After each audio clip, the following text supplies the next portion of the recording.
कानेरी येथील गरम कुंडामध्ये तर आणि खरंच त्याच्यापेक्षा जास्त गरम आहे. आम्ही गरम पाण्याचं कुंड पाहिलं. आता आम्ही पाली गावात आलोय. आता लवकरच आम्ही गणपती. नमस्कार मंडळी, पुन्हा एकदा स्वागत आहे तुमचं भटकन टीव्ही नितेश या यूट्यूब चॅनलवर. आम्ही सध्या आलोय सुधागड तालुक्यामध्ये, जो की आहे रायगड जिल्ह्यामध्ये. तर आजचं विशेष महत्त्व असं की आमचं आजची लग्नाची ॲनिव्हर्सरी आहे आणि या 1 वर्षाच्या ॲनिव्हर्सरीमुळं आम्ही दर्शन दिलं आहे गणपती बाप्पांचं श्री बल्लाळेश्वर पालीच्या गणपती येथे. आणि सध्या मी उभा आहे पाली गावामध्ये, जे की आंबा नदीच्या काठावरती आहे.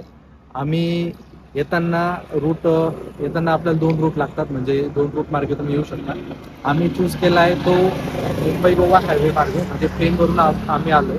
जर तुम्ही पुण्यामार्गे येणार असाल किंवा मुंबई मार्गे येणार असाल तर तुम्ही कर्जत तिकडून खोपोली मार्गे येऊ शकता. महड मार्गे तुम्ही येऊ शकता, म्हणजे तुमचा महडचा पण गणपती होतो. पण आम्ही मुंबई मार्गे आलेलो आहे, म्हणजे पेन मार्गे आलेलो मुंबई गोवा हायवेवरनं. आणि नंतर मध्ये येताना आम्हाला गरम पाण्याचं झरं लागलं, ते पण तुम्हाला दाखवायचं मी प्रयत्न करतो. आणि आता आपण वेळ न वाया घालवता आपण जाऊया गणपती बाप्पांचं दर्शन घेऊया. त्याच्या आधी तुम्ही मागं जे बघू शकता तो आहे सुधागड किल्ला. सुधागड किल्ल्यावरती खरं तर जायचं होतं, पण आता खूप उशीर झालेला आहे. कधीतरी आम्ही नक्की प्रयत्न करू सुधागड किल्ला दाखवायचा. पण थोडक्यात सांगतो, सुधागड किल्ला हा छत्रपती शिवाजी महाराजांनी रायगड किल्ल्यासारखाच तो दिसणारा किल्ला, आणि रायगड किल्ल्यासारखीच त्याची एक भव्य प्रतिभा आहे. आणि राजधानीसाठी हा किल्ला निवडला गेला होता. पुढे चालून तो किल्ला काही कारणास्तव मागे राहिला आणि रायगड किल्ला निवडण्यात आला राजधानीसाठी.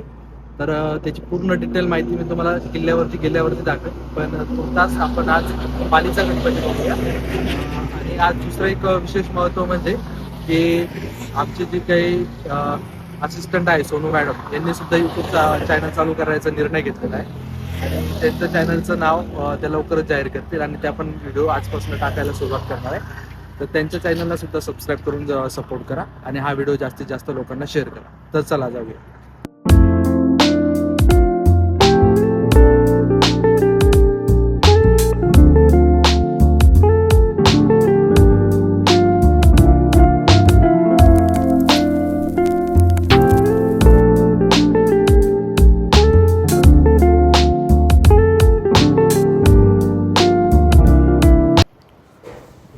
तुम्ही मुंबई पुणे हायवे सोडल्यानंतर छोटा रस्ता लागतो पाली गावाला जायला. त्याच्या पाली गावाच्या एक्झॅक्ट अलीकडे एक छोटा रस्ता आहे. तो जातो कानेरी गरम पाण्याच्या कुंडाकडे. तिथे गरम पाण्याचे झरे आहे. 3 कुंड आहे आणि 3 कुंडापैकी 2 कुंडामध्ये पुरुषांसाठी वेगळी व्यवस्था आहे आणि महिलांसाठी वेगळी व्यवस्था आहे. आणि जे एक जास्त गरम पाण्याचा झरा जो आहे त्याचं बाहेर कुंड आहे, तो आपण बघूया व्हिडिओमध्ये. मित्रांनो, सध्या आम्ही आलेलो आहे कानेरी येथील गरम कुंडामध्ये. तुम्ही बघू शकता असं बांधकाम केलेलं आहे. 2 जागा केलेल्या, एक स्त्रियांसाठी आणि एक पुरुषांसाठी. आतमध्ये जाऊन बघूया. ये लवकर जाऊ.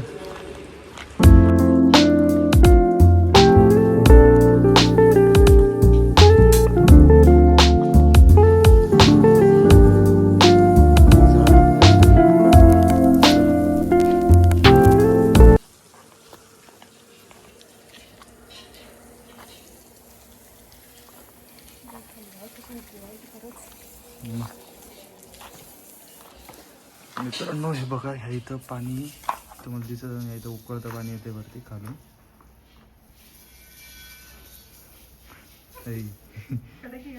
कडक नाही, गरम आहे, गरम. त्याच्यापेक्षा गरम आहे मधल्यापेक्षा.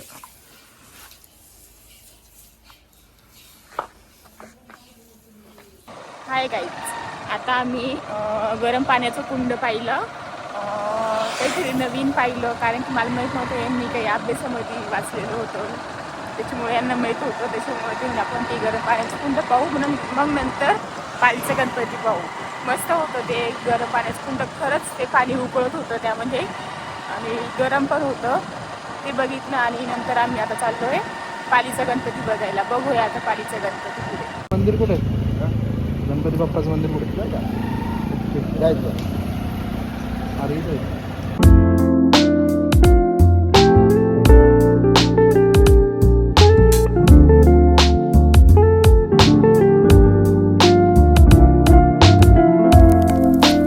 मित्रांनो गाडी पार्किंग करून आम्ही चाललोय. समोरच मंदिर आहे, मस्त काही लांब नाही, गर्दी काहीच नाही आज.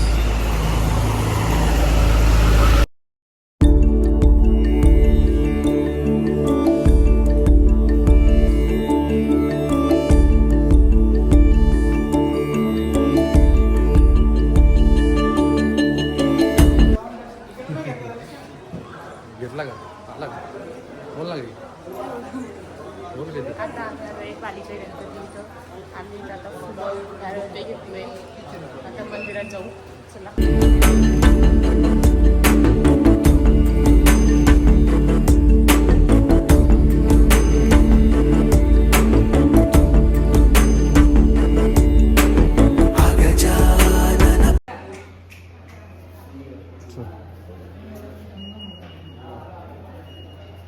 हे बघ इथं गेलो होतो आपण.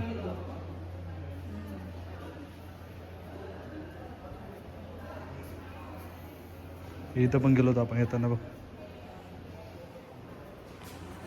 मित्रांनो सोमवार आणि काहीच गर्दी नाही आहे. सोमवारच्या दिवशी म्हणजे विकेंड सोडून या तुम्ही, मस्त दर्शन होईल.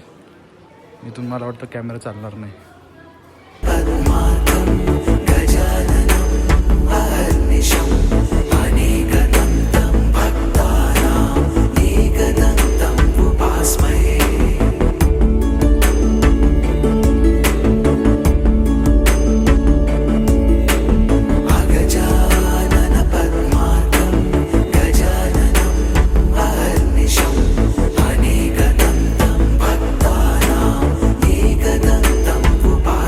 मित्रांनो आम्ही आता पालीवरनं चाललोय महाडच्या गणपतीला. 36 किलोमीटरचा रस्ता आहे. जाताना इमॅजिका वॉटर पार्क पण लागतंय. आणि महाडचा गणपती हे 8वं अष्टविनायक आहे. ॲक्च्युली आमचं मागच्या वेळेस पण झालंय, पण पुन्हा एकदा ब्लॉग टाकतोय कारण त्याच्यात आम्ही कोणता रूट यूज केला ते दाखवलं नाही. आता आम्ही जो चाललोय तो रस्ता आहे पाली ते महाड एकोणी मार्गे. हा रस्ता आहे. तर पुढच्या व्हिडिओ नक्की बघा, म्हणजे व्हिडिओच्या पार्टमध्ये नक्की बघा महाडच्या गणपतीचं मंदिर. आणि तिथून तुम्ही मुंबईला कशी जाऊ शकता आणि पुण्याला कशी जाऊ शकता हे पण तुम्हाला मी सांगेन. हा जो मधला रस्ता आहे मोठा रस्ता आहे, सिंगल रस्ता असला तरी, आणि जास्त काही गर्दी नाही आहे. ॲक्च्युली आज वीकडेज असल्यामुळे गर्दी नाही वाटतं, नाहीतर हा जो रस्ता इथे गर्दी जास्त असते विकेंडला. ऑब्विसली कारण दोन्ही अष्टविनायक जवळजवळ आहे आणि मुंबई पुण्यापासून जवळ आहे.